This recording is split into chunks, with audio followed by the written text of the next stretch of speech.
This video is sponsored by Warforger. More about them at the end of the video. Way of the Ascendant Dragon. Probably the most well-designed monk subclass in 5e. It has a lot of cool ideas. It lets you do a bunch of things dragons can do, like breathe fire, soar through the air, explode. It's the best monk subclass. Barring monk subclasses that are really poorly made, like this Tim Burton looking motherfucker. Even if this subclass is the best, it could still use some tweaks. For example, at level 3 you get Draconic Presence, which lets you re-roll failed intimidation and persuasion checks. Sounds good, but remember, you are a monk. You need good dexterity, wisdom, and constitution, and you probably want to have some points in strength, at least a smidge. So most competently built monks are going to be dumb and uncharismatic, like an average American politician. Oh, a reroll to skills I have a -1 in. Cool! I don't look at this ability and think I'm qualified to start running for office. As if they would ever put a dragon in the White House. Also, I can use this ability successfully once a day. Ah yes, the introvert who can do one social interaction a day before becoming an unpleasant, awkward mess. This ability is so weirdly weak. Let's look at the Fey Wanderer Ranger. They get an ability called Otherworldly Glamour. Ranger is also a class that will most likely dump charisma. They live alone in the woods and talk to animals more than people. It's like a homeless cat lady with a gun and magic powers. So with Otherworldly Glamour, you can add your wisdom modifier to your charisma check. This lets the ranger actually have a chance to do well in social interactions, and if you build them in a certain way, this ranger can have a better persuasion skill than the bard. I love the Fey Ranger so much, so why not just give this to the monk? You can add your wisdom modifier to any charisma check. Now you can talk just like a dragon. I merely chewed in self-defense, but I never swallowed. Even if you dump charisma, you could still have an alright persuasion check. And our version is not tied to only intimidation or persuasion. You could even use this with performance and dance like a dragon. Also at level 3, you get Breath of the Dragon, which lets you replace one of your attacks with a dragon breath attack. It has a pretty big area of effect, and you get some free uses of this ability before having to use ki, which is always great. We love free things. Quick side note, when I draw a character for the series, I either just draw my player characters or draw a character that has an interesting race that could blend well with the subclass features. In this case, I picked Dragonborn, specifically the Dragonborn from Fizzbands, because you can breathe so much dang fire. It is awesome. 2 fire breaths in 1 turn. Breathe in oxygen, exhale pain. If you're considering playing a dragon monk, I strongly recommend picking a Dragonborn as your race. But the bad news is the dragon monk's breath weapon is weaker than the Dragonborn's version. It should be just as good, if not better, than an ability you get at level 1, right? It scales with your martial arts die, but it's still pretty weak. It only uses 2 of your damage die at level 3. 2d4 is kinda meh. The solution? Increase the number of die from 2 to 3. Assuming you're using my changes from my monk video, you should go watch that video after this one, it's good. The damage should scale slightly above Dragonborn's breath weapon, but still close. Another thing we are going to change about this ability, and I guess also Fizzband's Dragonborn ability, is to not have the breath weapon tied to using the attack action. So you can flurry of blows at the start of your turn, replace one of your attacks with a fire breath, and then use your action to tell the person that this force fire was just a prank. Oh no, you've upset the Swarm Ranger. That's not good. What's interesting about Breath of the Dragon is you can change the damage type of your breath weapon and your punches. You have 5 different damage types to choose from: acid, cold, fire, lightning, and poison, which I think is kinda dumb. Dragons can't pick whatever damage type they want. Bahamut, the dragon god, the one who they say taught this martial art to people, can't do that either. They say Bahamut made the metallic dragons, but there ain't no metallic dragon that can spew out poison. This lizard is a fraud who can't spit out arsenic on command. They should have just called this Way of the Ascended Tiamat. The queen of chromatic dragons can actually spew out 5 different flavors of breath weapon, including poison. Down with Big Bahamut, I am voting for Tiamat as the first female president of the United States of America. USA! USA! USA! Level 6 gives us Wings Unfurled. It lets you grow spectral wings to fly until the end of your turn when you use Step of the Wind. You fall to the ground at the end of your turn, but since monks have slow fall, you can fall from pretty high up without taking any damage. But there are 2 problems with this ability. One is that you need to spend ki to use Wings Unfurled, and you have a set amount of times you can use this a day. Why are there 2 resources I have to use for this ability? Does the world of D&D have air traffic control? Is that what's stopping me? Magical TSA? Why can't I board this flight? I have plenty of key. Oh, I can't get on the plane because I can rain poison down on people from the sky and that's a quote-unquote war crime? Wow, cancel culture has gone too far. Anyway, to fix this problem, just remove this line. You can use it whenever you use Step of the Wind. Your only limit is now your key. Second problem with this ability is that the wings are spectral. What am I? Some kind of ghost? These wings should be made of meat.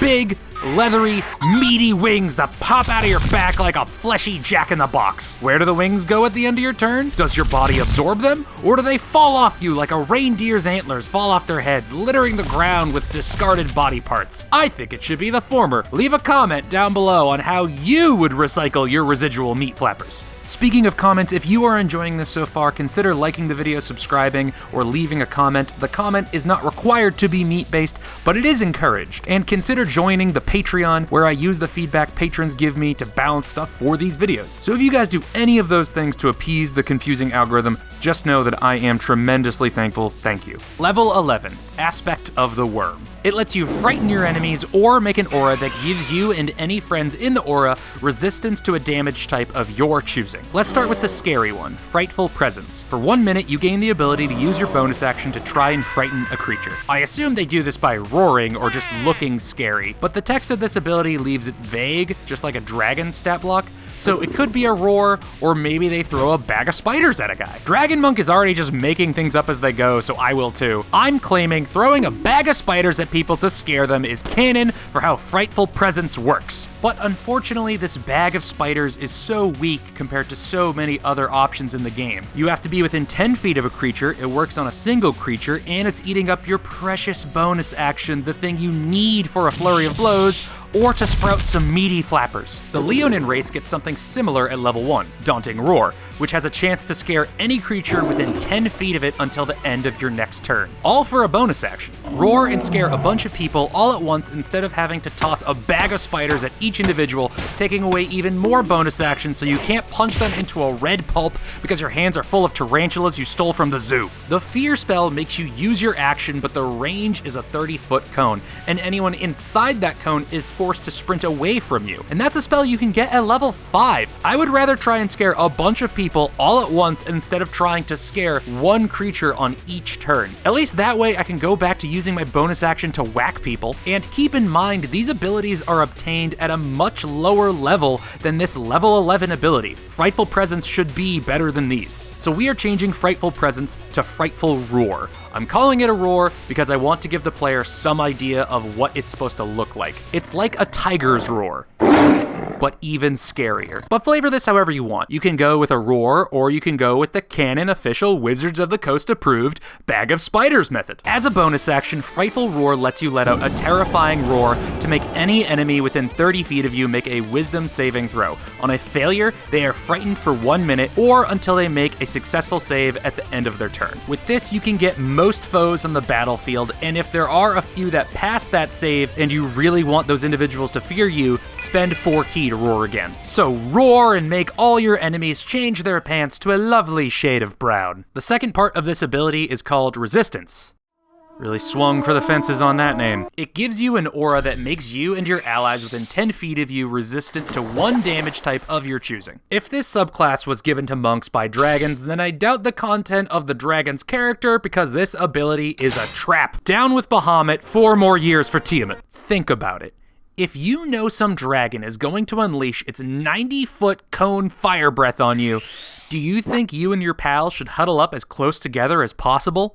Have you heard of the term shooting fish in a barrel? Because bullet breath dragon has. Even if you huddle up together and take less damage, you're still giving the enemy more chances to damage more creatures. So yeah, you can give your barbarian resistance to a fireball, but that wizard would have taken a lot less damage if he just wasn't there in the first place. So first, I'm giving this a better name, Draconic Protection. To fix this, we just have it be a one and done like Frightful Roar. Use a bonus action, and you and your allies within 15 feet of you gain a resistance to a damage type of your choosing for 1 minute. Now you can run up to your buddies, use this ability, and get the heck away from danger. This way you don't have to crowd around each other like a bunch of snow leopards huddling together for warmth on the top of Mount Everest. Now that joke wasn't that funny, but I just wanted an excuse to show you guys this image. They're so cute. My biggest regret is I will never be able to pet one, because if I did, I wouldn't get my hand back. With this change to resistance, you can survive all manner of a dragon's flavor blasting.